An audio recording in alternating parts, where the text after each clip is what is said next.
कि मॉर्निंग में बहुत जल्दी उठना पड़ता है, एक पीयर प्रेशर होता है कि अगर लेट हो गए तो क्या होगा, और उस टेंशन में नींद नहीं आती है। मुझे अच्छे से याद है शुरुआत के कुछ दिनों में तो मैं सो भी नहीं पाता था। मेरे को आंख खुलती थी और मुझे लगता है सुबह के 3 तो नहीं बज गए, मैं रात को 12 बजे, 1 बजे, 2 बजे कितनी बार सो के उठता था। बट अभी सब कुछ सेटल हो गया है, और जब नई चीज हम चालू करते हैं तो थोड़े से चैलेंजेस आते हैं, और आज हम इस बारे में बात जरूर करेंगे, क्योंकि नेटवर्क मार्केटिंग बहुत सारे लोगों के लिए एक नया कॉन्सेप्ट शुरू हुआ है। बहुत सारे लोग ऐसे हैं जिन्होंने अभी बिजनेस को करना शुरू किया, तो उनकी जिंदगी में थोड़ी सी उथल पथल हो रही होगी। उन सभी चीजों के ऊपर हम चर्चा करेंगे। उससे पहले मैं आप सभी लोगों का स्वागत करता हूं, मैं आप सभी लोगों का वेलकम करता हूं इस मॉर्निंग सेशन के अंदर। और मैं थैंक्स बोलना चाहूंगा खालिद जी को और राठौर जी को, जो ये सारी प्रिपरेशन आप लोगों के लिए करते हैं और हम सब लोग मिलकर के ये सारी चीजें डिलीवर कर पाते हैं। तो एक बार अपने कंधे पे ऐसे थपथपाएंगे आप अपने, मैं चेक कर रहा हूं, और मुस्कुराएंगे हल्का सा, क्योंकि ये वो प्यारी चीज है जो भगवान ने आप सभी लोगों को दी है। मुस्कुराना हमेशा चाहिए हमें, क्योंकि जब हम मुस्कुरा रहे होते हैं तो जो दुख होते हैं वो भी कंफ्यूज हो जाते हैं, बोले यार कैसे आदमी के पल्ले पड़ गए, तो परेशानी नहीं होता। तो सदा मुस्कुराते रहें और अपने आप को पीठ थपथपाते रहें, क्योंकि इस दुनिया में कोई और नहीं आएगा आपकी पीठ थपथपाने के लिए। Thank you so much. Khalid ji, आपसे रिक्वेस्ट करूंगा, प्लीज शेयर द स्लाइड्स। दोस्तों, आज हम अभी तक हमने जाना अपने बारे में, नेटवर्क मार्केटिंग का क्या स्कोप है, वेस्टीज का क्या स्कोप है, और हम कैसे अमीर बन सकते हैं, कैसे अमीरों की तरह सोच सकते हैं। आज हम बात करेंगे प्रॉपर हार्डकोर नेटवर्क मार्केटिंग के बारे में। दोस्तों, नेटवर्क मार्केटिंग में वो कौन सी चीज है जिनका हमें ध्यान रखना है। बेसिकली एक ब्रॉडर पिक्चर देखेंगे, और नेटवर्क मार्केटिंग दोस्तों वो कॉन्सेप्ट है जो पावर ऑफ कंपाउंडिंग सिद्धांत के ऊपर काम करता है। यानी अगर हमने सही सिद्धांतों को फॉलो करके एक बार सही नेटवर्क का निर्माण कर दिया, तो दोस्तों वो हमारी जिंदगी में कितनी खुशियां लेके आ सकता है, शायद अभी हम कल्पना भी नहीं कर सकते। आज विवेक सक्सेना जी हैं, सिद्धार्थ जी हैं, बाली सर हैं, आज इन्होंने बेसिक्स को फॉलो करते हुए एक नेटवर्क का निर्माण किया। हम सभी गवाह हैं आज वेस्टीज इतनी ऊंचाइयों पर क्यों है, क्योंकि बाली सर ने एक एक नेटवर्क को बिल्ड किया है, एक एक नेटवर्क के अंदर जाकर के मीटिंग्स और ट्रेनिंग्स करी हैं, और बहुत ध्यान रखा है उन सभी चीजों का, जो आने वाली स्लाइड पे हम लोग शेयर करेंगे, क्योंकि ये नॉलेज हमें सीधी बाली सर से मिली है। मैं उन्हीं की जो टीचिंग्स हैं, जो वो बताते हैं समय समय पर, वो सारी चीजें मैं आप लोगों के साथ शेयर करूंगा। तो ये बहुत ही इंपॉर्टेंट है, और ये कितना विकराल रूप ले सकता है आने वाले समय में अगर हमने नींव सही रख दी। और नींव सही रखने के बाद हम कितनी भी ऊंची बिल्डिंग को खड़ा कर सकते हैं, लेकिन अगर नींव के अंदर गड़बड़ होगी तो बिल्डिंग गिरने का हमेशा खतरा रहता है। ठीक इसी तरह दोस्तों, जब हम एक नेटवर्क का निर्माण करते हैं, अगर नींव ढंग से नहीं रखी गई तो बहुत सारी गड़बड़ होने की संभावनाएं होती है। तो आज उन सभी चीजों को हम ध्यान से देखेंगे, लेकिन उससे पहले हमारी जिंदगी में भी शुरुआत पहले डिस्ट्रीब्यूटर से ही होती है, और कैसे एक बड़ा नेटवर्क बनाया जाए, हम उसके हर पहलू के ऊपर इस प्रेजेंटेशन के ऊपर चर्चा करेंगे। तो please present the slides. Very good. Network marketing, follow the process for 5 years. जो प्रोसेस अब आपसे डिस्कस किया जाएगा, क्योंकि ये सभी जो चीजें मैं आप लोगों के साथ शेयर करूंगा, इसमें इसका क्रेडिट मैं देना चाहूंगा विवेक सक्सेना जी को, इसका क्रेडिट मैं देना चाहूंगा सिद्धार्थ जी को, इसका क्रेडिट मैं देना चाहूंगा बाली सर को, और हर उस किताब को, हर उस सीनियर से जिससे भी मैंने नेटवर्क मार्केटिंग में कुछ भी सीखा है, इसका क्रेडिट जाता है उन सभी लोगों को। दोस्तों, इसमें मेरा कुछ भी नहीं है, जो मैंने अपने अपलाइन से सीखा वो मैं आज आप लोगों के साथ शेयर करने वाला हूं। एक ब्रॉडर पिक्चर देखते हैं, एक बड़ी पिक्चर देखने की कोशिश करते हैं कि नेटवर्क मार्केटिंग में बेसिकली हमें करना क्या होता है। दोस्तों, जैसा आप स्लाइड के अंदर देख रहे हैं, नेटवर्क मार्केटिंग में हम 3 काम करते हैं लाइफ टाइम। जब तक हम इस इंडस्ट्री के अंदर रहेंगे हम 3 काम करेंगे। सबसे पहला काम होता है दोस्तों बिल्डिंग अ नेटवर्क, यानी नेटवर्क का निर्माण। दूसरा काम, उसी नेटवर्क की हम प्रोडक्टिविटी को इंक्रीज करते हैं, यानी टर्नओवर को बढ़ाते हैं। और ये दोनों काम करते हुए हमें लर्निंग भी करनी होती है, जो तीसरा स्टेप है जिंदगी भर। दोस्तों, आज भी अगर कोई भी नेटवर्कर किसी भी लेवल पे है, बड़े से बड़े नेटवर्कर, आप बात कीजिए विवेक सक्सेना जी से, वो आज भी सीख रहे हैं, वो आज भी कोई किताब पढ़ रहे हैं, वो आज भी कोई ट्रेनिंग अटेंड कर रहे हैं। तो ये तीनों लाइफ टाइम लर्निंग प्रोसेस है, ये जिंदगी भर हम लोगों के साथ चलने वाले हैं। और इन्हीं को मैं थोड़ा सा और इलेबोरेट करना चाहूं तो बिल्डिंग अ नेटवर्क का पहला बेसिक आता है 7 बेसिक्स। दोस्तों, 7 बेसिक्स वो आदतें हैं जिनको अपना करके हम नेटवर्क का निर्माण करते हैं। इस बेसिक्स में आपको वो सारी बातें बताई गई जो आपको टीम बिल्डिंग करने में मदद करेंगी। इसी सीरीज में दूसरी चीज आती है दोस्तों 7 मिस्टेक्स। ये वो 7 गलतियां हैं जो हमें बिल्कुल भी नहीं दोहरानी है, क्योंकि गलती से अगर ये गलतियां हमने कर दी तो एक बड़े नेटवर्क को बनना संभव नहीं हो पाएगा, और आपका जो नेटवर्क है उसमें प्रोडक्टिविटी नहीं आएगी, और अल्टीमेटली आप फ्रस्ट्रेटेड होंगे कि सर मेरा नेटवर्क नहीं हो रहा, मेरी ग्रोथ नहीं हो रही, मेरे को चेक नहीं आ रहा। उसके पीछे कहीं ना कहीं कोई ना कोई गलती छिपी होती है दोस्तों। ऐसा हो ही नहीं सकता है। जब इसी वेस्टीज से विवेक सक्सेना जी, सिद्धार्थ जी और हमारे जितने भी एम्बेसडर्स हैं, अगर वो लाखों रुपए की इनकम ले रहे हैं, अगर मैं इनकम ले रहा हूं, तो ऐसा क्या होता है कि कोई व्यक्ति इस बिजनेस में सफल नहीं हो पाता? उसके पीछे कहीं ना कहीं कोई ना कोई इन 7 में से एक मिस्टेक छुपी होती है। तो हमें बहुत ध्यान रखना है ये मिस्टेक्स हमसे ना हो, जिन्हें मैं आगे आपको बहुत डिटेल में आज एक्सप्लेन करूंगा। इसके अलावा दोस्तों प्रोडक्टिविटी के ऊपर बात करते हैं, दूसरे चैनल में आ जाते हैं। जो नेटवर्क हम बनाते हैं, हमारा नेटवर्क चाहे 10 लोगों का हो, चाहे 50 लोगों का हो, चाहे 100 लोगों का हो, चाहे 1 लाख लोगों का हो, हमें दिन रात काम करना होता है दोस्तों उसकी प्रोडक्टिविटी इंक्रीज करने के ऊपर, क्योंकि अल्टीमेटली जो हमारा इनकम है वो प्रोडक्टिविटी के ऊपर डिपेंड करता है। वेस्टीज में चूंकि फ्री ज्वाइनिंग है, अगर आप 1 लाख लोगों के फ्री में फॉर्म भर देंगे और वो कुछ भी परचेजिंग नहीं करेंगे, तो at the end of the day हमारे हाथ में क्या आएगा? नथिंग। तो हमें लोगों को सिर्फ रिक्रूट नहीं करना है, उनको प्रोडक्टिव भी बनाना है। और प्रोडक्टिविटी कहां से शुरू होती है? जो चीज आप करेंगे वही आपकी टीम करेगी। यानी अगर आप प्रोडक्टिव है तो आपका नेटवर्क भी प्रोडक्टिव होगा। और प्रोडक्टिविटी का मतलब होता है पीवी जनरेशन।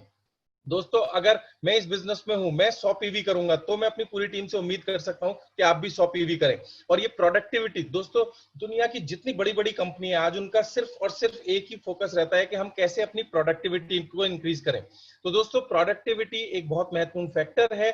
और प्रोडक्टिविटी के ऊपर मैं आप लोगों के साथ एक स्टोरी शेयर करना चाहूंगा, क्योंकि जब हंसते खिलखिलाते हुए सीखते हैं तो ज्यादा अच्छे से लर्निंग होती है। एक बार क्या हुआ, हमारे बहुत साथी यहाँ हरियाणा से बिलोंग करते हैं, और ये कहानी मैं अपने लगभग हर सेमिनार में शेयर करता हूँ। हमारे सारन जी भी बैठे हुए हैं शायद इस सेमिनार में।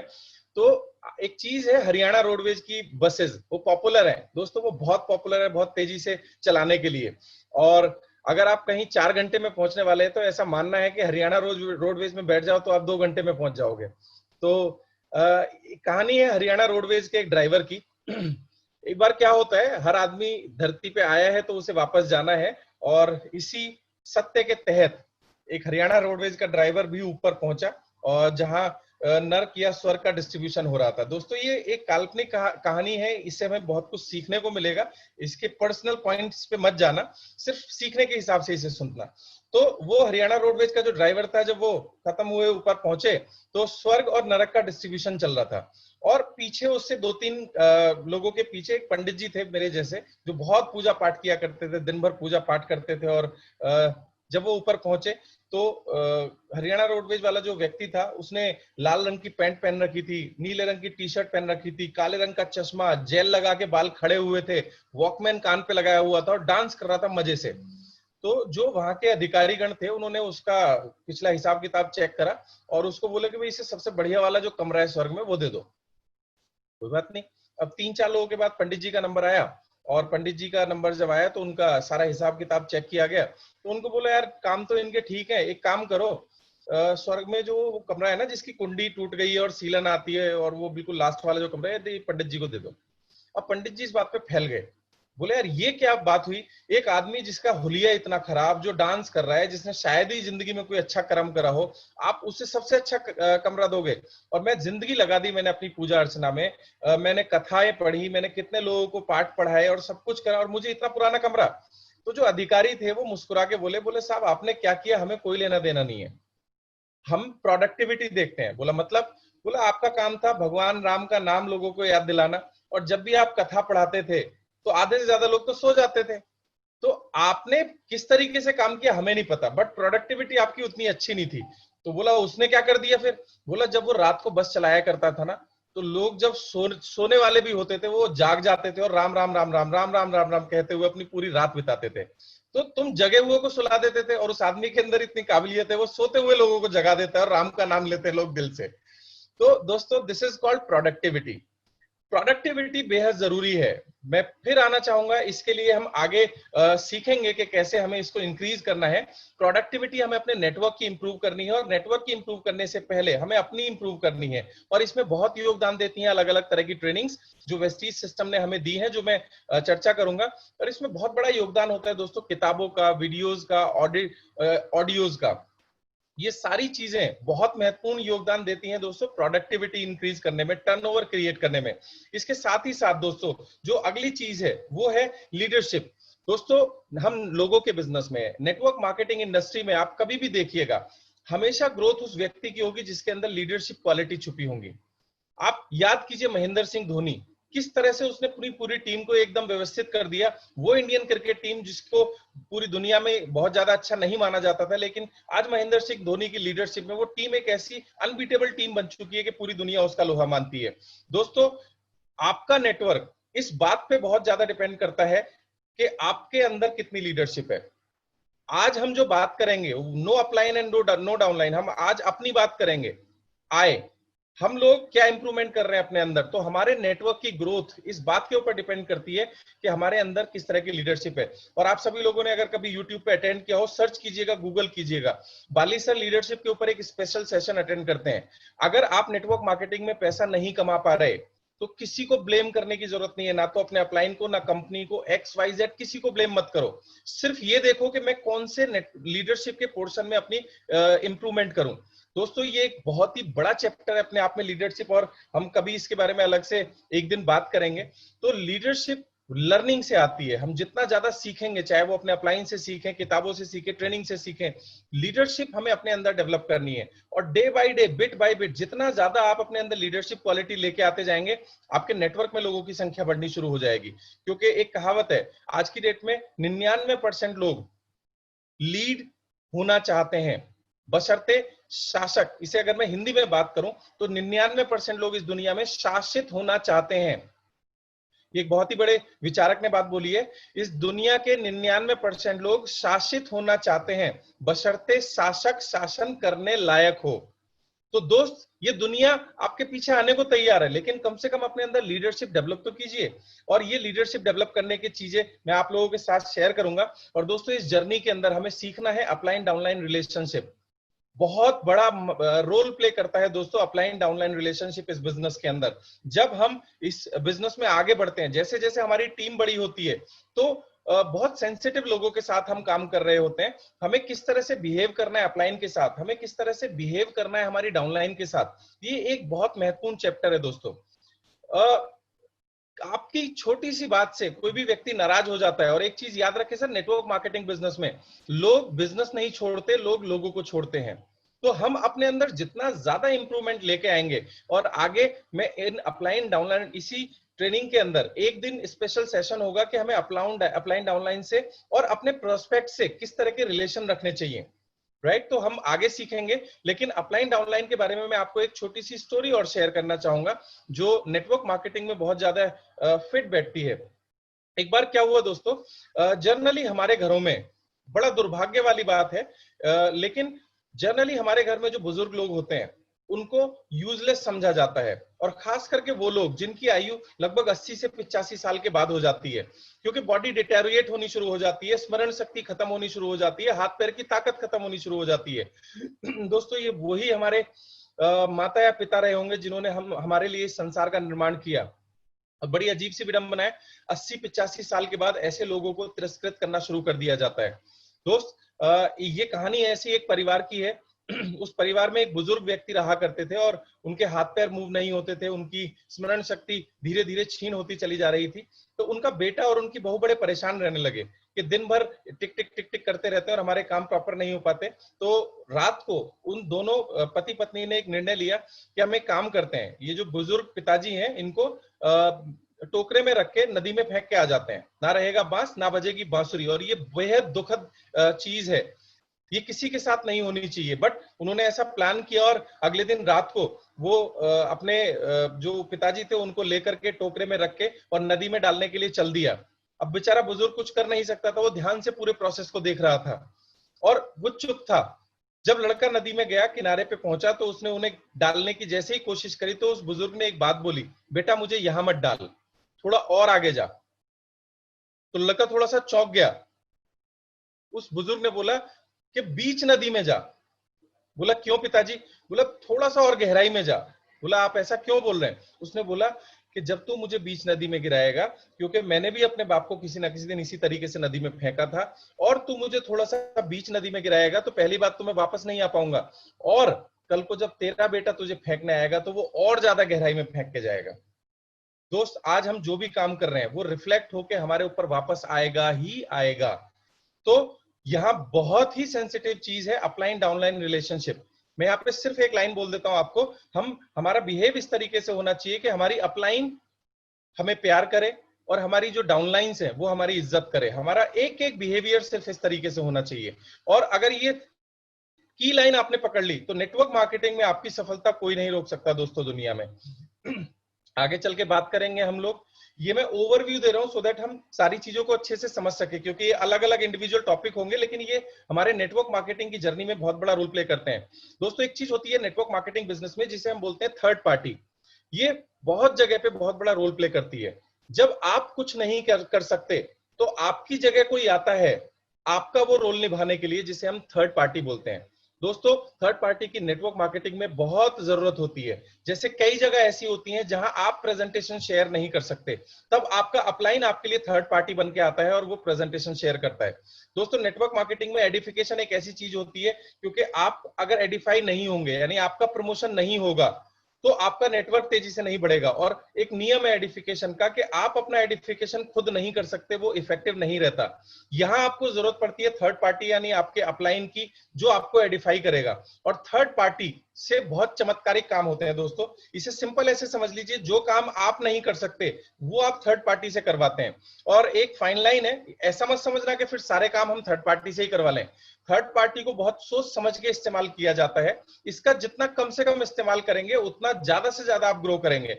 बट कई जगह आपको थर्ड पार्टी की बहुत जरूरत पड़ती है। और थर्ड पार्टी को थोड़ा और अच्छे से समझने के लिए मैं आपसे एक किस्सा शेयर करूंगा। एक बार क्या हुआ, मुल्ला नसरुद्दीन अपनी बेगम के साथ शॉपिंग मॉल गए, और शॉपिंग मॉल जब जा रहे थे तो वो लिफ्ट का इस्तेमाल उन्होंने किया। और जब वो लिफ्ट में चढ़े तो लिफ्ट में पहले से एक बहुत खूबसूरत महिला थी। अब मुल्ला नसरुद्दीन की एज बिल्कुल मतलब बुढ़ापे में, और वो उस महिला को बड़े गौर से और बड़े ध्यान से देख रहे थे। बहुत अच्छी बात है, जो भी ब्यूटी है उसे हमें उसकी तारीफ करनी चाहिए, बट देखने देखने का इंटेंशन होता है। ये सब कुछ उनकी जो बेगम थी वो देख रही थी। अब जब लिफ्ट ऊपर चली तो होता है ना, जब एक फ्लोर से दूसरे फ्लोर पे जाती है तो अंधेरा आता है बीच बीच में।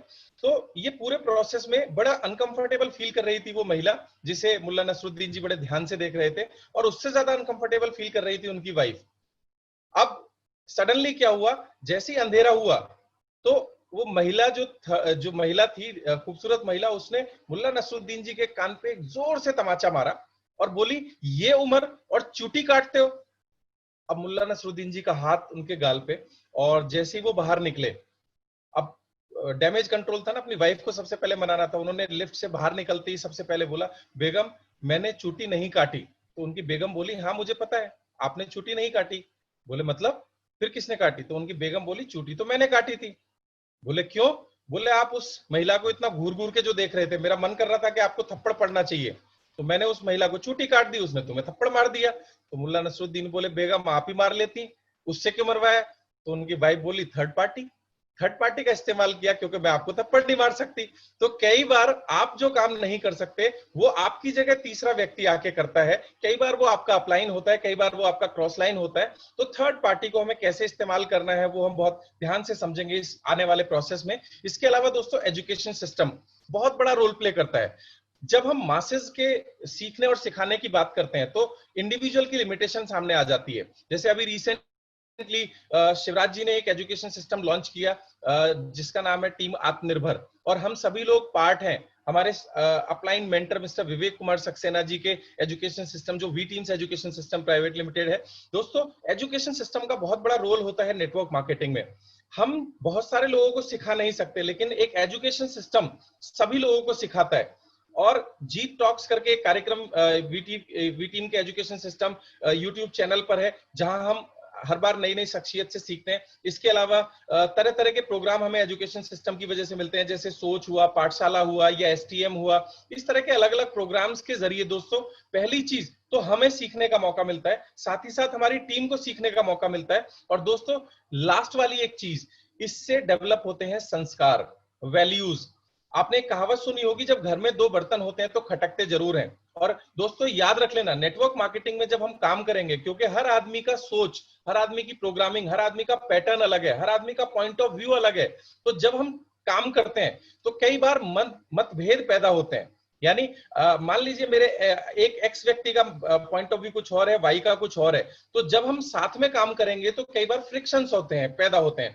वो फ्रिक्शंस उस लेवल पे नहीं पहुंचना चाहिए कि हमारा बात करना बंद हो जाए। दोस्तों अगर आपका कहीं किसी भी विषय में आपकी अपलाइन या डाउनलाइन से कोई मतभेद है, तो सिर्फ उसे मतभेद रहने दें, उसे मनभेद में कन्वर्ट ना करें, बैठे काउंसलिंग करें। और ये बड़ा स्वाभाविक है, बहुत सारे लोगों को क्या लगता है कि मेरा ही अपलाइन सबसे बुरा है और मेरी डाउनलाइन सबसे बुरी है। दोस्तों मैं इतने लंबे समय से, लगभग 18 साल से नेटवर्क मार्केटिंग बिजनेस में हूं, और जितने भी सीनियर साथी हैं वो ये जानते हैं कि अकेले आप नहीं हो, आप ही के नेटवर्क में ऐसा नहीं हो रहा, हर नेटवर्क के अंदर ये सब चीजें होती हैं। लेकिन जो समझदार लोग होते हैं वो इनके ऊपर फोकस नहीं करते, वो उनको गले से लगा के नहीं बैठते, वो आगे बढ़ते रहते हैं। और जो असफल लोग होते हैं वो सारी चीजों को छोड़ देते हैं और इन्हीं चीजों के ऊपर अपना फोकस केंद्रित कर देते हैं। दोस्तों इन सब चीजों को सिखाने के लिए हमारा प्रोग्राम है, जैसे सोच है, एसटीएम है, इस तरह के प्रोग्राम्स में आकर के दोस्तों ये संस्कार डेवलप होते हैं।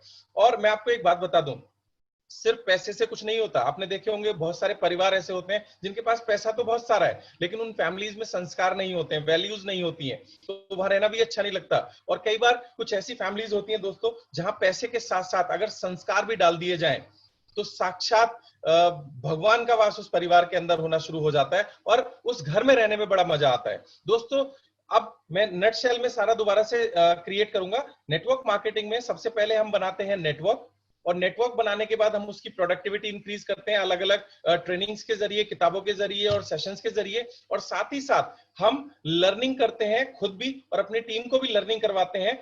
लीडरशिप के ऊपर हम लोग काम करते हैं, अपलाइन डाउनलाइन रिलेशंस के ऊपर काम करते हैं, थर्ड पार्टी के ऊपर काम करते हैं, एजुकेशन सिस्टम के ऊपर, और संस्कार क्रिएट करते हैं अपने नेटवर्क में। और दोस्तों इन सभी चीजों को करने में लगभग 2 से 5 साल का समय लगता है। बहुत सारे साथी हैं जो बहुत तेजी से नेटवर्क का निर्माण तो कर देते हैं, लेकिन इन सारी चीजों को डेवलप होने में समय लगता है। इसीलिए दोस्तों इस बिजनेस को 2 से 5 साल का बिजनेस कहा जाता है, क्योंकि किसी भी चीज को डेवलप होने में समय लगता है।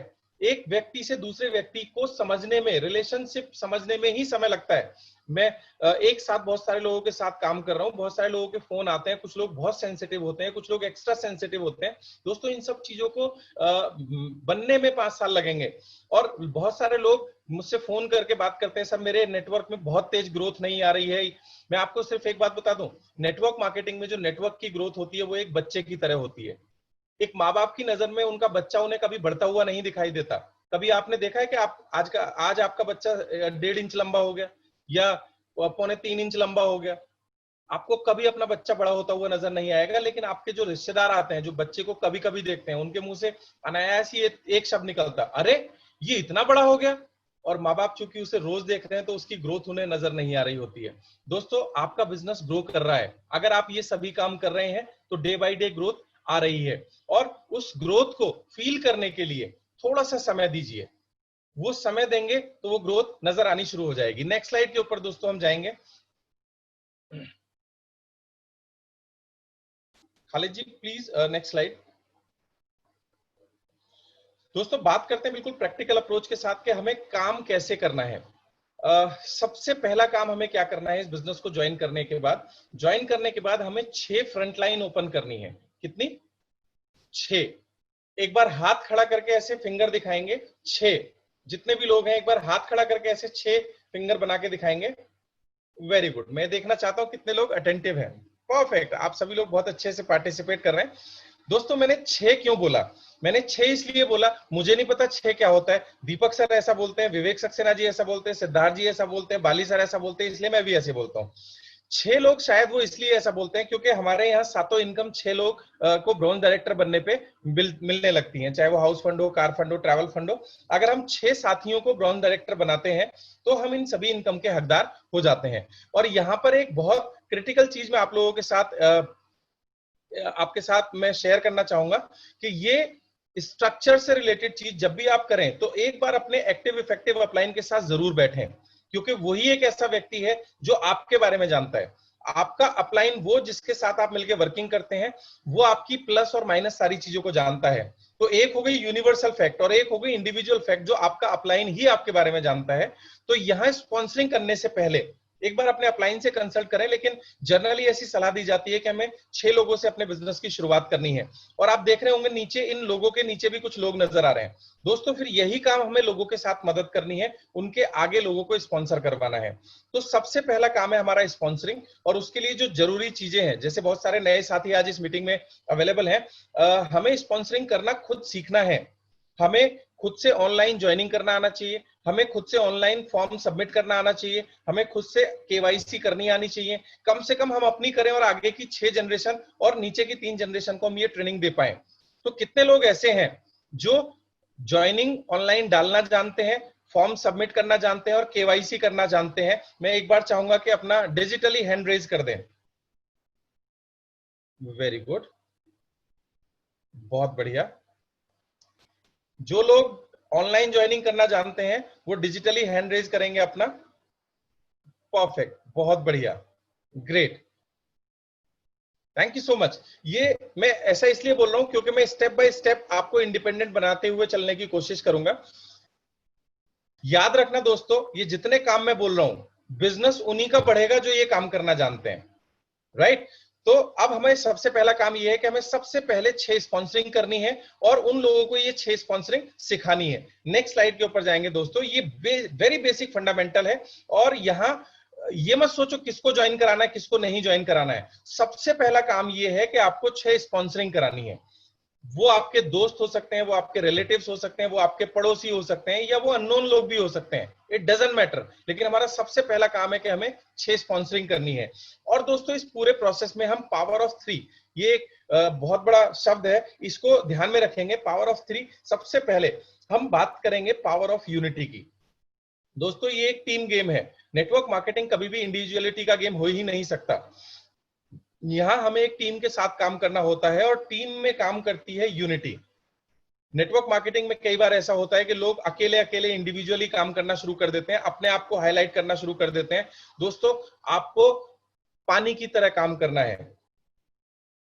आपने देखा होगा जब कंस्ट्रक्शन होती है तो हर चीज, जैसे सीमेंट है, लोहा है, बहुत सारी चीजों का इस्तेमाल किया जाता है, करते हैं या नहीं करते? जी बिल्कुल। उन सभी चीजों में एक चीज और इस्तेमाल होती है, उसका नाम है दोस्तों पानी। आप सीमेंट घोलते हैं, रोड़ी घोलते हैं, पत्थर घोलते हैं, मार्बल लगाते हैं, सब कुछ लगाते हैं, और इन सभी चीजों को जब आप चिनाई करते हो उसके बाद पानी से उसका छिड़काव करते हैं, तराई करते हैं, सब चीजों में सब चीज इस्तेमाल होती है। लेकिन पानी एक ऐसी चीज है दोस्तों, सारी चीजें आपको वहीं की वहीं मिलेंगी, लेकिन पानी आता है, उन सब चीजों को एक यूनाइटेड क्रिएट करता है, और पूरे मकान को बनाने के बाद पता नहीं कहां गायब हो जाता है। तो दोस्तों हमें एक पानी का रोल निभाना है, हमें एक टीम का निर्माण करना है, एक दूसरे को एक दूसरे से मिलाना है और मिलकर के आगे काम करना है। और हमें अपनी एग्जिस्टेंस के ऊपर बहुत ज्यादा फोकस नहीं करना चाहिए, हमें फोकस करना चाहिए अपनी टीम की एग्जिस्टेंस के ऊपर। और बहुत सारे लीडर्स हैं, अगर हम उन्हें बारीकी से देखना शुरू कर दें, महेंद्र सिंह धोनी है, एक शानदार लीडर है।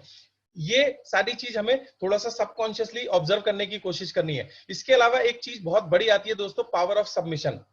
ये अपने आप में एक चमत्कार है, ये एक जादू है। पावर ऑफ सबमिशन क्या होती है दोस्तों? इसे बोलते हैं कंप्लीट समर्पण। पावर ऑफ सबमिशन का मतलब है 100% सबमिशन, यानी समर्पण। हमें पूरा भरोसा है अपने अपलाइन के ऊपर।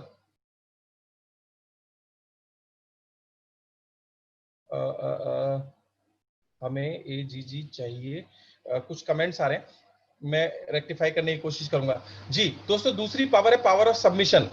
हम अपने अपलाइन के प्रति जब तक सबमिटेड नहीं होंगे तब तक हमारी ग्रोथ नहीं होगी। और दोस्तों एक चीज मैं आपको यहाँ पे बता दूं, ये पावर ऑफ सबमिशन 100% होना चाहिए, 99% भी ये जीरो ही होता है। एक बार क्या हुआ, एक आदमी पहाड़ी पे घूमने गया हुआ था और उसका पैर फिसला, और पैर फिसलने के साथ ही साथ वो नीचे खाई में गिरने लगा, और उसके हाथ कैसे भी करके पेड़ की एक जड़ आ गई, जिस जड़ को पकड़ के वो खाई में नीचे लटका हुआ था, और वो जोर जोर से चिल्ला रहा था, कोई है जो मुझे बचाए, कोई है जो मुझे बचाए। और थोड़ी देर बाद वहां एक आकाशवाणी होती है, और आकाशवाणी में जो आवाज आती है कि मैं भगवान हूं, मैं खुदा हूं, मैं जो जिसको भी हम मानते हैं, उसमें आवाज आई कि मैं भगवान बोल रहा हूं, मैं तुम्हें बचाने के लिए आया हूं, जो जड़ तुमने पकड़ रखी है इसे छोड़ दो। अब आदमी ने 1 मिनट के लिए सोचा और सोचने के बाद वो दोबारा बोलता है कोई और है जो मुझे बचा सकता है, कोई और है जो मुझे बचा सकता है। यानी दोस्तों वो जो भविष्यवाणी हुई उसके ऊपर उस आदमी ने भरोसा नहीं किया। ठीक इसी तरीके से हम बोलते तो हैं कि हम अपने अपलाइन के प्रति समर्पित हैं, लेकिन कई बार हम अपने अपने हिसाब से सोच रहे होते हैं। और आपको मैं यहाँ पे एक चीज और ऐड करना चाहता हूँ। बहुत सारे लोगों के पास बहुत बड़ा तजुर्बा होता है नेटवर्क मार्केटिंग में। आज की डेट में नेटवर्क मार्केटिंग नया कॉन्सेप्ट नहीं है, तो जरूरी नहीं है कि आप अपने अपलाइन के ऊपर ही भरोसा करें, आप खुद से भी डिसीजन ले सकते हैं। बट उस केस में एक चीज मत करना, कभी भी ब्लेम मत करना। अगर आप खुद से सारी चीजें कर रहे हैं, आप अपने अपलाइन के ऊपर 100% समर्पण नहीं कर पा रहे हैं, खुद से कर रहे हैं, वेरी गुड, बहुत बढ़िया, लेकिन इन दैट केस आप ब्लेम ना करें किसी को भी अगर आप सफल नहीं होते। अगर आप सफल हो गए बहुत बढ़िया, नो इश्यू विद दैट, लेकिन अगर नहीं हो पाए तो फिर आप अपने अपलाइन को ब्लेम ना करें, क्योंकि ये आपका निर्णय था, आपका तरीका था। और तीसरी चीज होती है दोस्तों power of spoken words. Network marketing नहीं, ये लाइफ में बेहद जरूरी है। पावर ऑफ स्पोकन वर्ड्स का मतलब होता है दोस्तों जो शब्द मैंने बोल दिए मैं उसको इंपॉर्टेंस दूंगा। दोस्तों मुझे आज भी याद है, एक बार मैंने बाली सर से टाइम लिया था, बाली सर से एक मीटिंग करवानी थी और लगभग 22 तारीख के आसपास का समय था और अगले महीने की 22 तारीख की वो मीटिंग थी। एक टीम को बुलाया गया था कैलकाटा से। तो 1 महीने पहले मैंने बाली सर से टाइम ले लिया था और लगभग 2 तारीख के आसपास में बाली सर का फोन आया कि राजीव मेरे को एक बहुत जरूरी मीटिंग करनी है और ये 22 तारीख का समय आपने लिया हुआ है, अगर आप मुझे परमिशन दो तो मैं आपकी मीटिंग को थोड़ा आगे पीछे करके इनको टाइम दे दूं। दोस्त मुझे बड़ा मैं इंस्पायर हुआ बाली सर से कि इतने माइन्यूट लेवल पे वो सारी चीजों को प्लान करते हुए इतनी कंपनी, बड़ी कंपनी को चला रहे हैं और एक एक इंडिविजुअल लीडर के लिए वो इतना बारीकी से ध्यान देते हैं और इन छोटी छोटी बातों का ध्यान रख के ही शायद बाली सर इतने बड़े हुए हैं। तो दोस्तों पावर ऑफ स्पोकन वर्ड, अगर हमने अपनी टीम को बोल दिया कि मैं मीटिंग करने आऊंगा, मैं होम मीटिंग करने आऊंगा, तो फिर मैं आऊंगा। अगर आपने कोई भी वचन अपनी डाउनलाइन को या अपने अपलाइन को बोल दिया तो फिर वो होना चाहिए। आपको और हमें सभी को अपने शब्दों को मेंटेन करना चाहिए। ये जितना ज्यादा हम करते चले जाएंगे, लोग हमारे उतने ज्यादा फॉलोअर होते चले जाएंगे और लोगों की लिसनिंग में हम लोगों की एक इमेज बदलती शुरू हो जाएगी। दोस्तों नेटवर्क मार्केटिंग में लोग ज्वाइन करते हैं रिस्पॉन्सिबल लोगों को, जो अपने शब्दों की वैल्यू रखना जानते हैं। और ये बेहद जरूरी है, हम जिस जितना ज्यादा हो सके हमें इसकी प्रैक्टिस करनी चाहिए। मैं जानता हूं कि 100% प्रैक्टिकली एक दिन में संभव नहीं है, क्योंकि मैंने भी इसकी प्रैक्टिस करनी शुरू करी है। बहुत पेनफुल होता है जब आप अपने दिए हुए शब्दों को मेंटेन करने की कोशिश करते हैं। कई बार आप कोलैप्स होते हैं और दूसरी चीजों में, बट हमें कोशिश करनी है कि हमें ज्यादा से ज्यादा अपने शब्दों को वैल्यू देनी है, और ना सिर्फ डाउनलाइन बल्कि अपलाइन से भी। अगर मैंने बोल दिया कि मैं इस महीने ब्रॉन्ज डायरेक्टर करूंगा, तो दोस्तों फिर वो ब्रॉन्ज डायरेक्टर होना चाहिए बाय एनी मीन। क्योंकि अगर आप अपने शब्दों को रखते हैं तो सामने वाले की निगाह में आपकी इमेज बदलनी शुरू हो जाती है। दोस्तों दो लोगों को ध्यान से देखिए, एक व्यक्ति ऐसा है जो बोलता है और कभी नहीं करता, और दूसरा व्यक्ति है जो बोल देता है उसे जरूर करता है। तो आपकी निगाह में किसकी इज्जत ज्यादा होगी? जी हाँ दोस्तों, जाहिर सी बात है दूसरे वाले व्यक्ति की, जो अपने शब्दों को निभाता है। और हमें ऐसा ही बनना है, हमें कोशिश करनी है ऐसा ही बनने की। इसके साथ ही साथ दोस्तों 3 कार्डिनल रूल्स हैं जो नेटवर्क मार्केटिंग में हमें हमेशा फॉलो करने हैं। दोस्तों वो कार्डिनल रूल्स हैं कि कभी भी हमें किसी के पैसे, ईगो और स्पाउस, इनके साथ छेड़खानी नहीं करनी है। दोस्तों हर आदमी बड़ी मेहनत से पैसा कमाता है। कई बार हम बहुत केयरलेसली किसी की परचेजिंग करवा देते हैं, एक्स्ट्रा परचेजिंग करवा देते हैं या उसका पैसे का नुकसान करवा देते हैं। ऐसा करने से दोस्तों आप उस समय तो सफल हो जाते हैं, लेकिन लाइफ टाइम वो आदमी की नजरों में आपकी इज्जत खत्म हो जाती है। अगर आप कोई टूल भी खरीदना चाहते हैं तो एक बार पहले सोच लीजिए कि क्या ये खर्चा इस सामने वाले आदमी की लाइफ में कुछ वैल्यू ऐड करेगा। हाँ, मैं बिल्कुल कहूंगा इस बिजनेस में जब हमें शुरुआत करनी है तो टूल्स के ऊपर, प्रोडक्ट्स के ऊपर जरूर खर्चा करवाइए, क्योंकि ये मल्टीप्लाई होने वाला है, लेकिन अननेसेसरी नहीं। मैं अगर बात करूं शुरुआत की, इस बिजनेस की शुरुआत जो हमें करनी चाहिए, हमें सारे टूल्स के साथ में 8 से 10 हजार रुपए के प्रोडक्ट्स के साथ शुरू करना चाहिए। मैं फिर बोल रहा हूं, ये आपकी पर्सनल फाइनेंस के ऊपर डिपेंड करता है, लेकिन 8 से 10 हजार रुपए के प्रोडक्ट जब आप लेके शुरू करते हैं तो हमारे पास लगभग सभी वैरायटी वेस्टीज की आ जाती है, और एक दो प्रोडक्ट हम घर में, एक सेट हम घर में इस्तेमाल करना शुरू करते हैं और एक या दो सेट हमारे पास अवेलेबल होते हैं रिटेल करने के लिए। तो दोस्तों जब हम इसे बिजनेस माइंड से करना शुरू करते हैं, बहुत सारे लोगों के साथ गड़बड़ क्या, वो करेंगे तो बहुत बड़ा और नहीं करेंगे तो 30 पीवी का बिल कटवाते हैं। 8 से 10,000 रुपए एक सही शुरुआत है। इसमें आपके पास एक अच्छी वैरायटी और सभी तरह के टूल्स का समन्वय स्थापित हो जाता है, और पहला ही जो हमारा लेवल है जो फास्ट एड कहलाता है, इसमें हमारा वो भी पूरा हो जाता है। तो ये एक सही शुरुआत होती है। इसके अलावा दोस्तों हमें किसी की भी ईगो के साथ खिलवाड़ नहीं करना है। हर आदमी की अपनी एक ईगो होती है। कभी भी हमें पब्लिकली ना तो किसी अपलाइन को ना किसी डाउनलाइन को अपशब्द नहीं बोलने हैं। और दोस्तों हमसे गलतियां होती हैं, we all are human beings, मुझसे भी आज तक गलतियां हुई हैं, लेकिन हमें सिर्फ फोकस रहना है सीखने के ऊपर। कोशिश करें कि जब भी आपको किसी से कोई ऐसी बात बोलनी है जो जिससे मत उनकी अंडरस्टैंडिंग हिट हो सकती है, तो आप कोशिश करें कि उन्हें अलग ले जाकर के इसके बारे में बात करें। 2 लोग 4 लोग 5 लोग के सामने कभी भी किसी की या तो बुराई या किसी को डांटना नहीं है। कई बार ऐसा समय आएगा जब आपको बहुत सारी लर्निंग्स की वजह से उन लोगों को सिखाना पड़ेगा, बट हमेशा ध्यान रखना कि पब्लिकली किसी को ना तो डांटना है ना सिखाने की बहुत ज्यादा कठोर शब्दों में कोशिश करनी है। इसके अलावा दोस्तों स्पाउस, हमें अपने नेटवर्क में अपनी फैमिली में सब चीजें डिग्निटी का बहुत ध्यान रखना है, कैसे बिहेव करें हम लोगों से, इसका बहुत खास ख्याल रखना है। दोस्तों दूसरी जो पावर है वो है for every new venture coordinate with upline. जब भी हम नेटवर्क मार्केटिंग में कोई नया काम शुरू करें तो दोस्तों हम एक बार अपलाइन से जरूर डिस्कस कर लें। हर आदमी को क्या लगता है कि वो यूनिक है। बाली सर बोलते हैं कि हर आदमी को लगता है इस दुनिया का सबसे समझदार इंसान कौन, मैं। और बाली सर तो पब्लिकली बोलते हैं कि मैं इस दुनिया का सबसे समझदार इंसान नहीं हूं। दोस्तों हर आदमी इसी तरह के ट्रैप में फंसता है। उसे क्या लगता है कि मैं एक यूनिक सा आइडिया निकाल के लेके आता हूं और उससे मैं जल्दी से सफल हो जाऊंगा, फिर पूरी दुनिया मेरी वाहवाही करेगी। और इसी तरीके से आपके सभी अपलाइन एक बार सोच के देख चुके हैं। तो कभी भी आपको जब भी कोई नया काम करना हो तो एक बार अपने अपलाइन से डिस्कस कर लें। क्या पता आपका अपलाइन उस बारे में काम कर चुका है और वो नुकसान उठा चुका है। तो आप ऐसा करेंगे तो नुकसानों से बचे रहेंगे और समय की भी बचत होगी। इसके अलावा एक बहुत इंपॉर्टेंट चीज है दोस्तों, नेटवर्क बिल्ड करते समय हमारी जो जर्नी होगी 2 से 5 साल की, हमें कभी भी नेगेटिविटी नहीं फैलानी है, ना तो अपनी डाउनलाइन में और ना ही क्रॉस लाइन में। हाँ, मैं एक जगह बता देता हूं जहां आप अपनी पूरी भड़ास निकाल सकते हैं, वो है आपका अपलाइन। जितनी भी भड़ास हमारे दिल के अंदर है, जो भी हमारे मन में शंकाएं हैं, कुंठाएं हैं, दिक्कतें हैं, वो हमें सब किससे डिस्कस करनी है, अपने अपलाइन से। और शिकायतों का भी एक तरीका होता है, शिकायतों को हम सोल्यूशन के रूप में डिस्कस करें, कंप्लेन के रूप में डिस्कस ना करें। ये दिखाने के लिए डिस्कस ना करें कि देखो मैं कितना बेचारा हूं और कैसी कैसी दिक्कतों को झेल रहा हूं। दोस्तों एक बार मुझे अच्छे से याद है, हमारी एक शेविंग क्रीम आती है, उसका जो डिस्पेंसिंग जहां से शेविंग क्रीम निकलती है, तो उसमें एक प्रॉब्लम आई कि जब भी ढक्कन टाइट से बंद करो तो वो टूट जाता था। और ये प्रॉब्लम मैंने खुद फेस की और 4-5 लोगों ने मुझे बताया।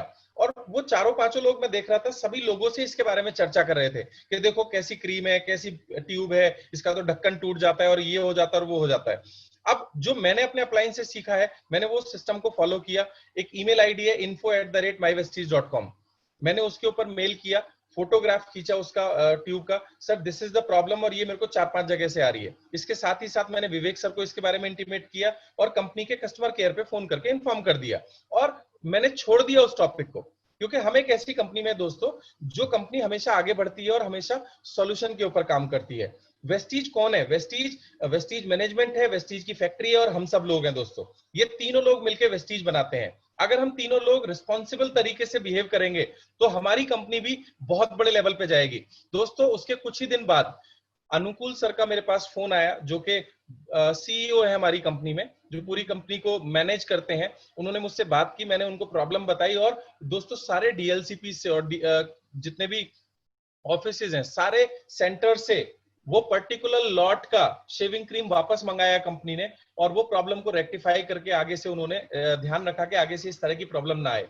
तो यहाँ पे अब एक प्रॉब्लम को अगर मैं मुद्दा बनाता तो कोई सोल्यूशन नहीं निकलता, लेकिन प्रॉब्लम को क्लियर करने का एक तरीका है जो कंपनी ने हमें बताया हुआ है। और दोस्तों ये वो मैनेजमेंट है जो सबका सुनता है। अभी रिसेंटली हम लोगों ने देखा कि 100 पीवी की जो कंसिस्टेंसी थी वो करने में कुछ लोगों को चैलेंज आ रहा था। तो वेस्टीज के मैनेजमेंट ने पूरे इंडिया ट्रैवल करके रिव्यूज लिए लोगों से कि हम और क्या अच्छा कर सकते हैं। तो वहां एक कॉमन आइडिया निकल के आया कि सर 100 पीवी की जगह 60 पीवी की भी कंसिस्टेंसी होनी चाहिए। बहुत सारे लोग ऐसे हैं जिनके घर में इतना कंजप्शन नहीं हो पा रहा, तो कंपनी ने 60 पीवी की कंसिस्टेंसी लॉन्च करी। तो नेगेटिविटी को फैलाना नहीं है, वो हमें एक चैनल के थ्रू एस्केलेट करना है, यानी आगे बढ़ाना है इंप्रूवमेंट के लिए। तो दोस्तों ये 3 पावर्स हैं जिनको हमें ध्यान रखना है और 3 कार्डिनल रूल्स हैं जिनका हमेशा ध्यान रखना है अगर आप एक बड़ा नेटवर्क बनाना चाहते हैं तो। नेक्स्ट स्लाइड के ऊपर हम जाएंगे दोस्तों। नेक्स्ट स्लाइड खालिद जी। अब बात करते हैं 7 बेसिक्स की, जो हमने ओवरलाइन सबसे पहले चर्चा की थी। हमारा सबसे पहला टॉपिक है दोस्तों 7 बेसिक्स। ये नेटवर्क बनाने में काम आता है, यानी जब हम नेटवर्क बिल्डिंग करेंगे तो सबसे जरूरी पहलू होता है दोस्तों 7 बेसिक्स। ये वो 7 चीजें हैं जो आपकी टीम बिल्ड करने में मदद करेंगी। बहुत सारे लोगों ने इनके बारे में सुना होगा, लेकिन दोस्तों मैं बताता हूं हमेशा थोड़े से अलग स्टाइल से। ये 7 बेसिक्स हमारे लिए एक तरह से गाइडलाइंस है जिनको हमें फॉलो करना है। यहीं से सारा बिजनेस है, इन्हीं 7 कामों में सारा बिजनेस है। और एक बार आप ध्यान से इस 10 से 15 मिनट के सेशन को सुन लीजिएगा। अगर आप इन 7 में से कोई भी एक काम नहीं कर सकते तो मैं माफी चाहता हूं, ये बिजनेस आपके लिए काम नहीं करेगा। मैं फिर से रिपीट कर रहा हूं अंडरलाइन करके, अगर इन 7 कामों में से कोई भी एक काम आप नहीं कर सकते, एक या उससे ज्यादा, तो आई एम सॉरी टू से, लेकिन ये बिजनेस आपके लिए काम नहीं करेगा।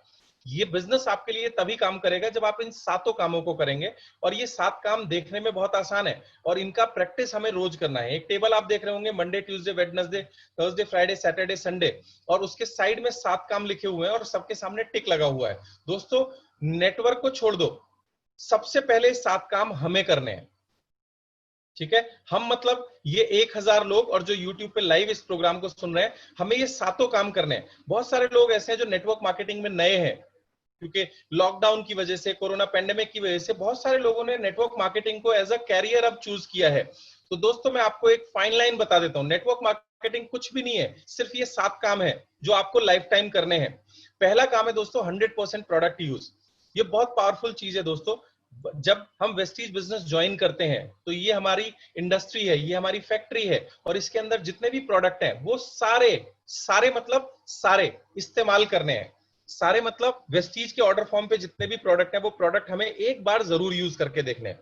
क्योंकि दोस्तों मैं ये नहीं कह रहा कि सारे प्रोडक्ट, क्योंकि मैं अगर प्रोडक्ट के बारे में डीपली बात करूं तो हर आदमी का अपना एक कुछ लोगों को कोई फ्रेग्रेंस पसंद आती है, कुछ लोगों को कोई क्वालिटी पसंद आती है, कुछ लोगों को कुछ लोगों को कुछ।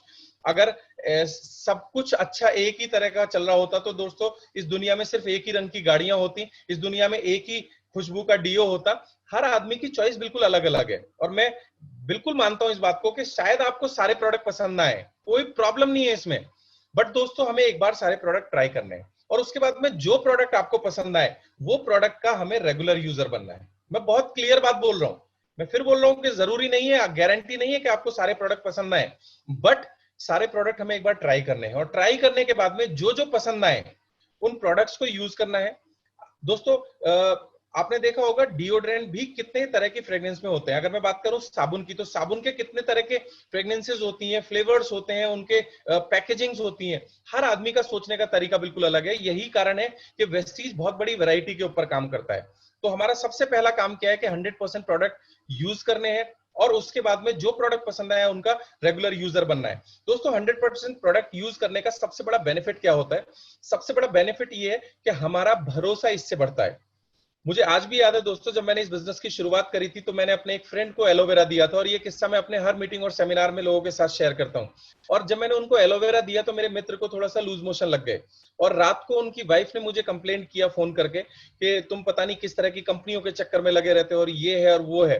दोस्तों उस दिन मेरा जो भरोसा था वो हिल गया था। मैंने कहा यार ये तो लूज मोशन लगे, अगर किसी को कोई और प्रॉब्लम हो गई तो क्या दिक्कत होगी। तो मेरा जो भरोसा था वो शेक हुआ। अब मैंने अपने अपलाइन से बात करी तो विवेक सर ने मुझे बताया कि बाबू ये एलोवेरा का काम करने का तरीका है। एलोवेरा जब हम खाते हैं तो वो हमारे इंटेस्टाइन की क्लीनिंग करती है, उसके अंदर सेपोनिन्स है, जो हमारे पेट में जो गंदगी पहले से जमी पड़ी है वो लूज मोशन के जरिए ही बाहर निकलेगी। या कुछ लोगों को वॉमिट हो सकती है, कुछ लोगों को लूज मोशन लग सकते हैं, कुछ लोगों को हल्का सा फीवर आ सकता है इन प्रोडक्ट्स को यूज करके शुरुआत के 15-20 दिन या 1 महीना में। जब मुझे वो सारी चीजें पता लगी तो मेरा भरोसा थोड़ा सा जागा और दोस्तों मैंने एलोवेरा खुद से यूज करना शुरू किया। और पिछले 8 साल से लगातार मेरा वो दोस्त, जब मैंने उससे वो सारी चीजें शेयर करी, दोस्तों लगभग 15 से 20 दिन के अंदर ही उसे इतना बेनिफिट हुआ, वो आज भी रेगुलर अपना एलोवेरा यूज कर रहा है। और मैं भी तब से लेकर के रेगुलर स्पिरुलिना, नोनी, फ्लैक्स, एलोवेरा, ये मेरे बेसिक प्रोडक्ट हैं। मेरे साथ जब भी आप ट्रैवल करेंगे आप देखेंगे कि मैं ये प्रोडक्ट रेगुलर बेसिस पे यूज करता हूं, और मुझे इन प्रोडक्ट्स की वजह से इतने सारे बेनिफिट हुए। और आज जब मैं 8 साल से इन प्रोडक्ट्स को इस्तेमाल कर रहा हूं, तो जो मेरा भरोसा है वो अनबीटेबल है। कुछ लोग अगर बोलते हैं आज भी कि आपका एलोवेरा खराब है, तो मैं उनको भरोसे के साथ बोल पाता हूं कि आपका पेट जरूरत से ज्यादा खराब है, एलोवेरा तो परफेक्ट है। तो दोस्तों जब तक हम इन प्रोडक्ट्स को इस्तेमाल नहीं करेंगे तब तक हमें भरोसा नहीं होगा, और वो भरोसा प्राप्त करने के लिए हमें सभी प्रोडक्ट्स को इस्तेमाल करना जरूरी है। दोस्तों अमेजिंग प्रोडक्ट बनाती है वेस्टीज, एक बार यूज करके तो देखो, तब पता लगेगा। इसके साथ ही साथ दूसरा काम दोस्तों हमें जो करना है वो इन प्रोडक्ट्स को शेयर करना है। शेयर करने को कुछ लोग बेचना समझ लेते हैं, बेचने में और शेयर करने में बहुत बड़ा अंतर है। दोस्तों बेचने में हमें थोड़ा सा गिल्ट फील होती है। बहुत सारे लोग बोलते हैं कि हम इतने बड़े घर की बहू घर घर जाके साबुन और चाय की पत्ती बेचेगी। लेकिन दोस्तों आजकल आपने देखा होगा कोरोना पेंडेमिक की वजह से जिससे भी बात करो वो तरह तरह के काढ़े के बारे में आपको जरूर बताता है। वो आपको बताता है कि सुबह सुबह खाली पेट हल्दी 1 चम्मच ले लिया करो।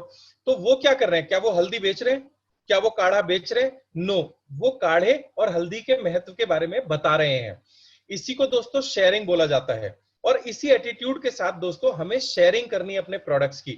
हमें लोगों के साथ शेयर करना है कि नोनी के ये बेनिफिट हैं, हमें लोगों से शेयर करना है कि स्पिरुलिना के ये बेनिफिट हैं, हमें लोगों से शेयर करना है कि काओ कोलोस्ट्रम जो कि हमारी इम्यूनिटी को बहुत तेजी से बढ़ाता है क्योंकि इसके अंदर इम्यूनोग्लोबिन्स हैं। तो दोस्तों हम शेयरिंग कर रहे हैं। अब जिसको लगेगा कि कोरोना से बचने के लिए काओ कोलोस्ट्रम खाना चाहिए, बट आप ऐसा कब बोल पाओगे? जब आपने काओ कोलोस्ट्रम खुद से खाया होगा। तो दोस्तों प्रोडक्ट को यूज करने के बाद हमें लोगों से इसके बारे में शेयर करना है, एक सेल्समैन की तरह नहीं, एक एम्बेसडर की तरह। आप दोस्तों देखेंगे तो हेमा मालिनी लक्स को बेचती नहीं है घर घर जाके, वो लक्स के बारे में लोगों को बताती है। फेयर एंड हैंडसम या फेयर एंड ग्लो, मुझे नहीं पता कौन सी क्रीम है जिसके बारे में शाहरुख खान जी लोगों को बताते हैं। आपको क्या लगता है कि शाहरुख खान जी घर घर जाके वो क्रीम बेचने जाते हैं? नहीं। सचिन तेंदुलकर है जो टीवीएस विक्टर और बूस्ट और इस तरह के प्रोडक्ट का विज्ञापन करते हैं, आपको क्या लगता है कि वो घर घर जाकर के बेच के आते हैं? नहीं, वो ब्रांडिंग करते हैं। और दोस्तों वेस्टीज ने चुना है आपको और मुझे ब्रांडिंग करने के लिए। उन कंपनियों का भरोसा है सचिन तेंदुलकर, महेंद्र सिंह धोनी और हेमा मालिनी के ऊपर, लेकिन हमारी कंपनी को भरोसा है आपके और मेरे ऊपर। दोस्तों एक चीज मैं आप लोगों से पूछना चाहता हूं। हम सभी लोगों ने पेप्सी के बारे में जानते हैं और शायद सचिन तेंदुलकर जी उसका विज्ञापन करते हैं। वैसे आपको एक मजे की बात बताऊं, जो कोका कोला है उसका पूरी दुनिया में जो एडवर्टाइजमेंट का बजट है वो लगभग 4 बिलियन यूएस डॉलर है। 4 बिलियन यूएस डॉलर वो कंपनी पूरी दुनिया में खर्च करती है सिर्फ ब्रांडिंग के लिए। तो एक अजीब किस्सा है।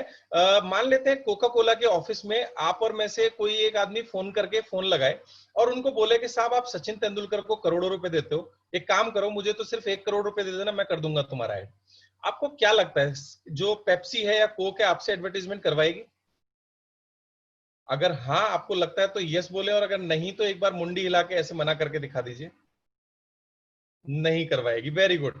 अच्छा चलो छोड़ो 1 करोड़ रुपए, आप पेप्सी वालों को बोलो कि आप मुझे कोई पैसा मत देना, मैं फ्री में आपका विज्ञापन करूंगा।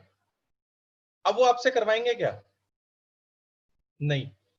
अच्छा चलो फ्री भी छोड़ दो, आप एक काम करो, आप कोक वालों को फोन करके बोलो कि मैं आपको 5 लाख रुपए देता हूं, मेरी जेब से देता हूं, आप मुझे अपने ऐड में जगह दे दो और मैं आपकी ब्रांडिंग कर देता हूं। आपको क्या लगता है वो ऐड करवाएंगे आपसे? शायद नहीं। दोस्तों उन्हें भरोसा ही नहीं है आपके ऊपर, इन कंपनियों को भरोसा नहीं है आपके ऊपर। वो आपको देखते हैं एक ग्राहक की तरह, उनको सिर्फ ये नजर आता है कि एक हीरो या हीरोइन को नचाओ और ये जिंदगी भर हमें पैसे देने के लिए तैयार है। दोस्तों इस कंपनी ने सिर्फ इतनी गलती कर दी कि उसने आपको मान लिया अपना ब्रांड एम्बेसडर।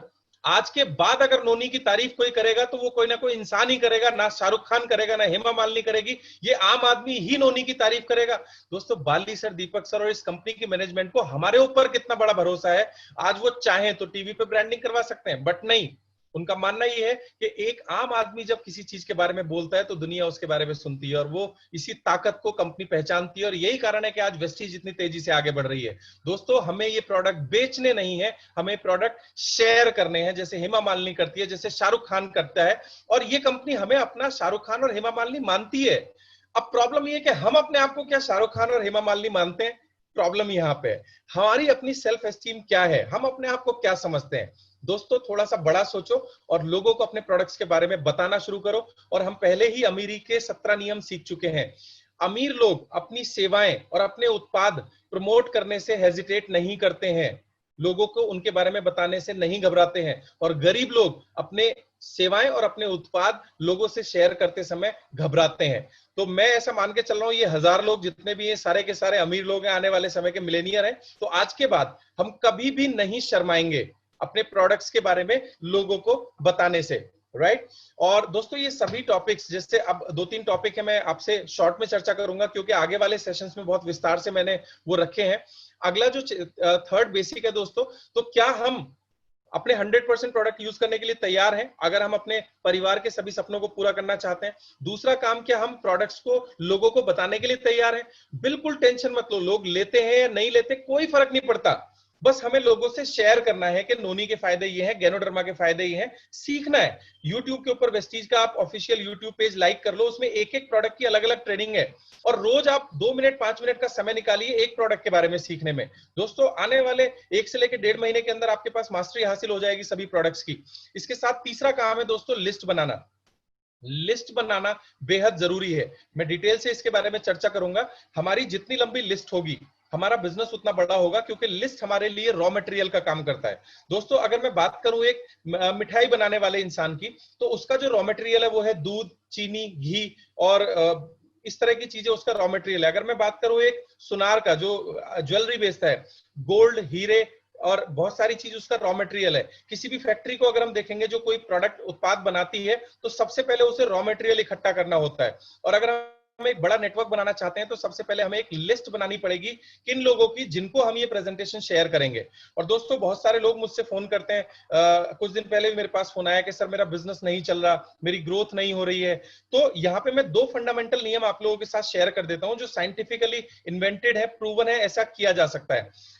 लिस्ट हमें कितने लोगों की बनानी है, तो मैं आपको बोलना चाहूंगा जैसे ही आप इस बिजनेस को करने का निर्णय करें या दोबारा से आप इस बिजनेस को शुरू कर रहे हैं, दोबारा से मतलब आज तक आपने जो किया किया, लेकिन आज के बाद आप अपने अपलाइन के साथ बैठकर या फोन से उनके साथ काउंसिल करके आज के आज हमें कम से कम 100 लोगों की लिस्ट बनानी है। और 100 लोगों की लिस्ट बनाने के बाद आने वाले 2 से 3 महीने के अंदर अंदर हमें 1000 लोगों की लिस्ट बनानी है। दोस्तों लोगों को लगता है कि हमारे पास लोगों की कमी है, हमारे पास कोई कमी नहीं है लोगों की। अगर आप कुछ सिंपल टेक्निक्स को इस्तेमाल करें तो बहुत सारे लोगों की लिस्ट आप बना सकते हैं। मैं एक छोटी सी ट्रिक आपके साथ शेयर करना चाहूंगा मेरे अपलाइन से जो मैंने सीखी। हम लोग जब ट्रैवल कर रहे थे ट्रेन में, तो ट्रेन में सामने एक आदमी बैठा हुआ था, तो उन्होंने मुझे बताया था कि इसका नाम लिस्ट में शामिल करूं। हम लोगों ने अलग से कोने में बात करी, मैंने कहा करो। तो वो थोड़ी देर बैठे रहे और इधर उधर की बात करके सडनली उन्होंने उसके कंधे पे हाथ मारा, बोले विकास तू यहाँ कैसे? अब वो सामने वाला आदमी घबरा के बोले भाई मैं विकास नहीं बोल रहा, मैं तो मनोज हूँ। बोले यार कसम से बिल्कुल विकास से तुम्हारी शक्ल मिलती है जिसके साथ में मैंने 8वीं क्लास में पढ़ाई करी थी। अब वो आदमी थोड़ा सा अनकंफर्टेबल हुआ, फिर असहज हुआ और उसके मनोज की तारीफ कीजिए, विकास को ऐसा लगेगा जैसे उसकी तारीफ हो रही है। और आप सीधे पूछिए बाय द वे आपका नाम, आपका नंबर क्या है? अब वो आपका नंबर शेयर करेगा, आपने नंबर ले लिया, थोड़ी बहुत यारी दोस्ती की बात हुई। अब 3 दिन बाद आप उसको फिर फोन कीजिए, और विकास और मनोज जी क्या हाल है? बोले अभी अभी विकास मेरे पास था और मुझे आपका याद आया, विकास तो चला गया, मैंने कहा आपसे एक बार बात कर लो। और 2-3 ऐसे करके बातचीत करना शुरू कीजिए, आपकी रिलेशनशिप बिल्डिंग होनी शुरू हो जाएगी। और ये एक्सरसाइज आप कितने लोगों के साथ कर सकते हैं? दोस्तों ये एक्सरसाइज आप हजारों लोगों के साथ कर सकते हैं। तो हमें लिस्ट बनानी है पहले दिन 100 लोगों की और हमें उसे एक्सपेंड करना है 1000 लोगों तक। और पहला जो रिव्यू आप करेंगे, बहुत सारे लोग बोलते हैं कि सर मेरा बिजनेस नहीं चल रहा, कैसे पता लगे क्या है? तो आप अपने अपलाइन के साथ पहला जो रिव्यू करेंगे वो 1000 प्लान दिखाने के बाद करेंगे। जी हाँ दोस्तों, जिस दिन आप 1000 प्लान दिखा दें उस दिन आप डिसाइड कीजिएगा कि आपका बिजनेस चल रहा है या नहीं चल रहा। उससे पहले अगर डिस्कस करेंगे तो बड़ी अर्ली स्टेज हो जाती है। दोस्तों लिस्ट बनाने के बाद आपको इनवाइट करना है लोगों को ऐसी ही किसी जूम मीटिंग में, क्योंकि आजकल अगर मैं बात करूं सीएनटी की तो फिजिकल सीएनटीज नहीं हो रही है। हाँ कुछ कुछ जगह जहां हॉट जोन नहीं है, जहां ग्रीन जोन है, वहां पे लोग होम मीटिंग भी कर रहे हैं। तो आप होम मीटिंग के लिए, वन ऑन वन प्लान के लिए या जूम मीटिंग के लिए लोगों को इनवाइट करना है। और इनवाइट करते समय दोस्तों एक चीज के ऊपर बेसिक फोकस करना, इंटेंशन। जनरली लोग फंबल होते हैं, लोग घबराते हैं जब लोगों को इनवाइट कर रहे होते हैं। तो 2 विचार दिल में रखना, एक, आप लोगों की मदद कर रहे हैं इस बिजनेस को देकर के, मैं फिर बोल रहा हूं दोस्तों, आपके कोर ऑफ द हार्ट में या सबकॉन्शियस माइंड में जो इंटेंशन होनी चाहिए वो ये कि जब भी आप किसी को इस मीटिंग के लिए इनवाइट करें तो एक चीज याद रखें, आप लोगों की मदद कर रहे हैं इस बिजनेस को ज्वाइन करवाकर। क्योंकि अगर उन्हें बिजनेस कायदे से समझ में आ गया और उन्होंने अच्छे से ये कर लिया तो इनकी फैमिली आने वाले समय में आपको दुआएं देने वाली है।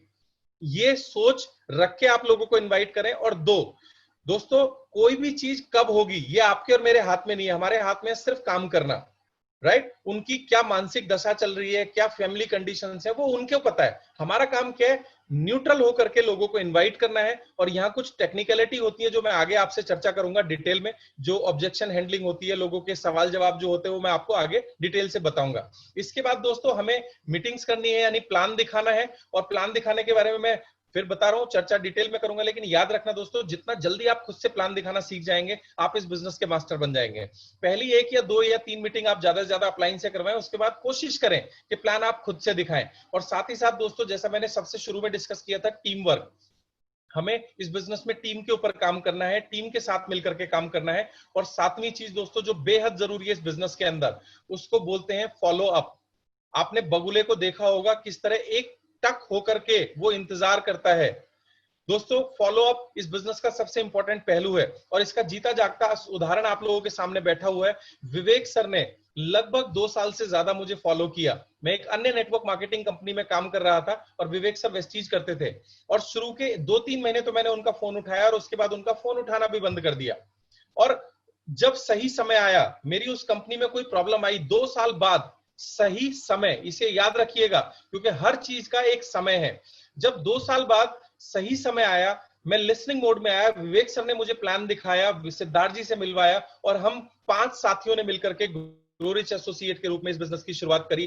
दोस्तों, 2 साल के लगातार फॉलो अप का नतीजा है आज लॉकडाउन जैसे समय में लगभग 80 लाख के आसपास पीवी ग्रो रिच की जो टीम ग्रो रिच है, आप और हम सब लोग मिलकर करते हैं। और लॉकडाउन की वजह से थोड़ा सा कम, अदरवाइज तो ये 1 करोड़ 10 लाख पीवी भी होने लगे थे।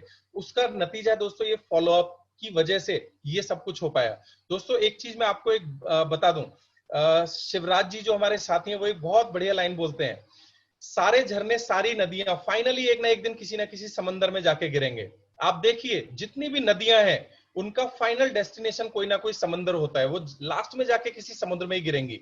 और इसी तरीके से किसी भी नेटवर्कर को उठा लो, लास्ट में उसे वेस्टीज में ही आना होगा। क्योंकि दोस्तों इससे बढ़िया कंपनी इस पूरी दुनिया में अभी तक, बिलीव मी, मैंने बहुत सारी कंपनीज को स्टडी किया है, जो सारी चीजें एक नेटवर्कर को चाहिए होती हैं उसकी ग्रोथ के लिए, उसके पोटेंशियल के लिए, वो सब कुछ वेस्टीज के अंदर है। तो चाहे कोई 1 महीने में आए, चाहे कोई 2 महीने में आए, चाहे कोई 2 साल में आए, चाहे कोई 10 साल में आए, चाहे आपके बच्चे उनके बच्चों को लेके आएंगे, लेकिन आना तो सभी को एक ना एक दिन वेस्टीज में ही पड़ेगा। तो धैर्य रखें, खुश रहें, मुस्कुराते रहें और फॉलो अप बहुत ध्यान से करें। ये इंडिविजुअल चैप्टर्स इसी सेशन में आने वाले दिनों में मैं आप लोगों के साथ क्लियर करूंगा।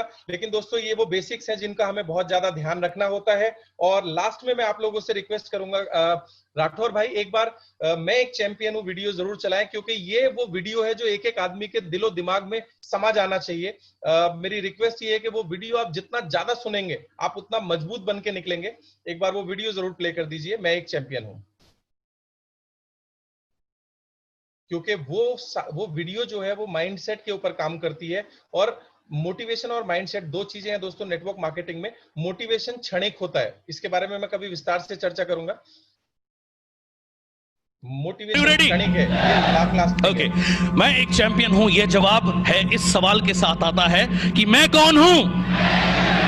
यह सही है कि आप एक चैंपियन हैं और मैं चाहता हूं कि आप हर पल हर घड़ी पूरे जीवन याद रखें कि मैं एक चैंपियन हूं। मैं वह प्राप्त करूंगा जो आज तक प्राप्त नहीं किया है। मैं उन ऊंचाइयों पर पहुंचूंगा जहां कोई नहीं पहुंचा है। मैं वह हासिल करूंगा जो अब तक हासिल नहीं हुआ है। हार शब्द मेरी शब्दावली या मेरे शब्दकोश में नहीं है। मैं इस पर विश्वास करूंगा जिस पर और लोग नहीं कर पाए हैं। मैं हर समय हमेशा मेहनत करूंगा, आगे बढ़ूंगा, बढ़ता ही रहूंगा। मैं पीछे मुड़कर कभी नहीं देखूंगा। अपना और अपने परिवार का गौरव बढ़ाऊंगा। मैंने मेरे मस्तिष्क को ट्रेंड किया है, मेरी बॉडी, मेरा शरीर उसे फॉलो करेगा, क्योंकि मैं कौन हूं।